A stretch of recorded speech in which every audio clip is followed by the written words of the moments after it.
Don't miss one single word of this series of episodes of The Hour of the Time. If you do, I can guarantee you will regret it for the rest of your life.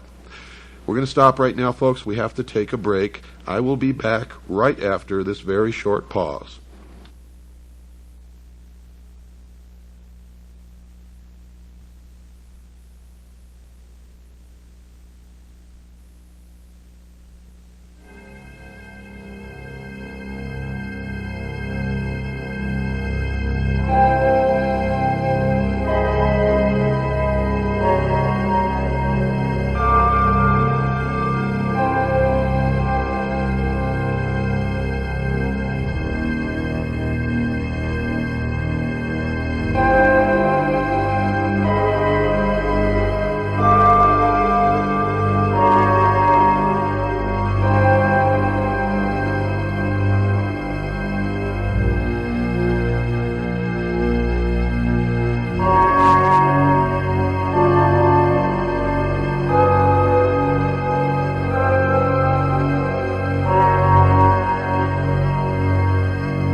Nearly all writers attempting an interpretation of the Osirian cycle have recourse to Plutarch.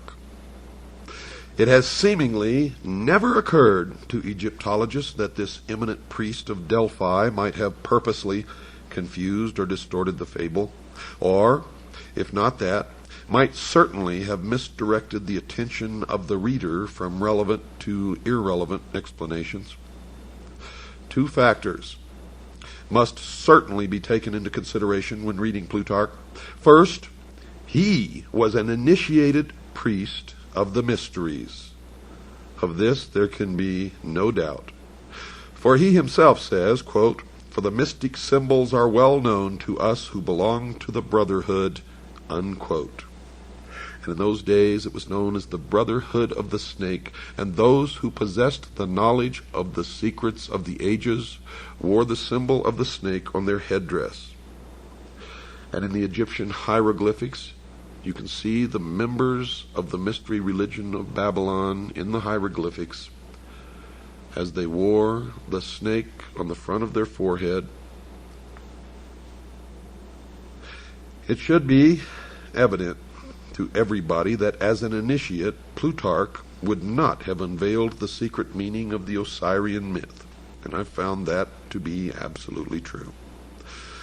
No man of his priestly station or philosophic mind who so greatly venerated the gods as to attach himself to their service would have been guilty of the impiety of profaning their mysteries, and he would not have violated his oath of secrecy. Furthermore, had his treatise actually exposed any of the secrets of the rites, he would most probably have perished miserably, or at least been publicly disgraced. These evils not descending upon him, we must suppose that his book was regarded as harmless and for our purpose, therefore, at least not directly informative.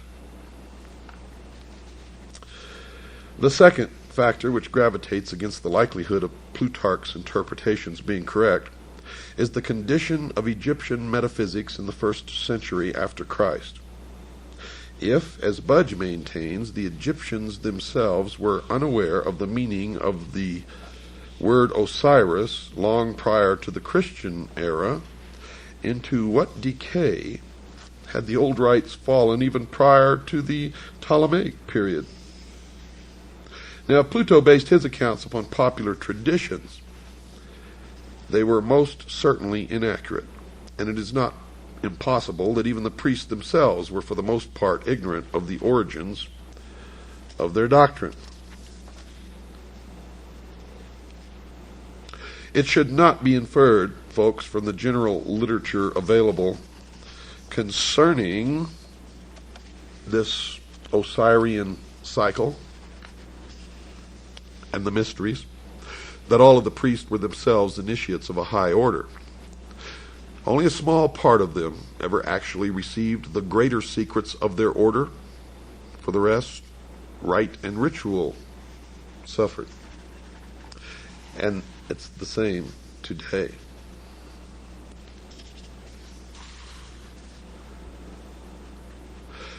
Democritus spent a great part of his life in Egypt, and from the priests of that nation he secured the foundation for his celebrated doctrine of atoms.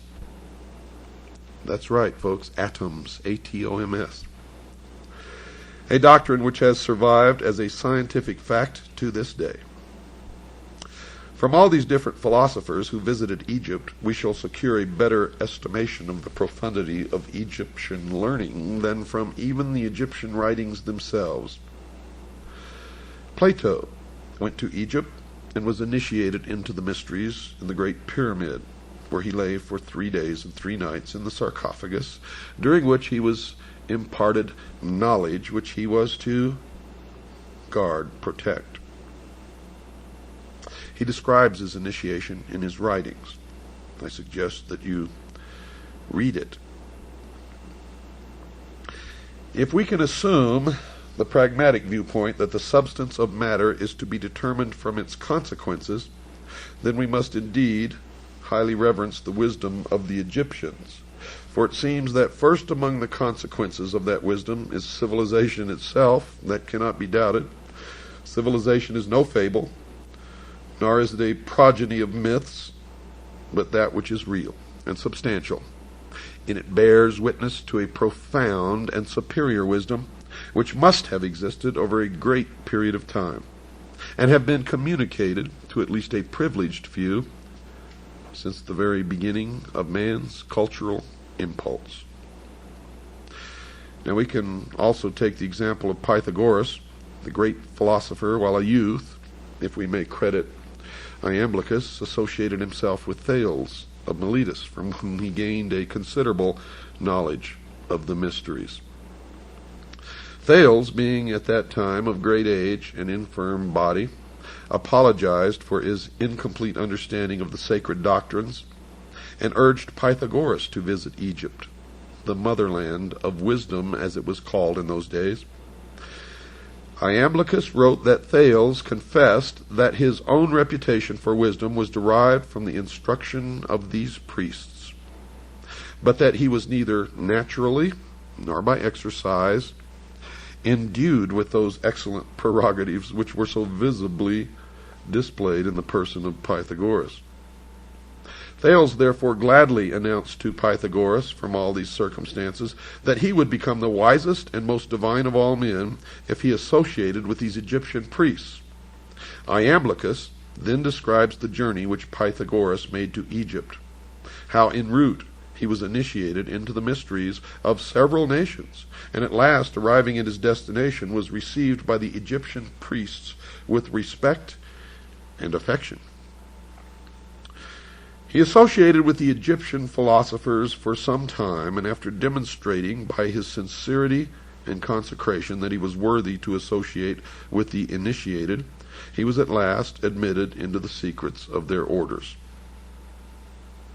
Quote, he spent, therefore, observes Iamblichus, 22 years in Egypt, and the adyta of temples, astronomizing and geometrizing, and was initiated, not in a superficial or casual manner, in all the mysteries of the gods. Pythagoras must be acknowledged among the first of those divine men to whom the race is indebted for the principles of science, art, and philosophy. And are we to presume that so noble an intellect could have spent 22 years pursuing fabulous shadows in Egyptian crypts?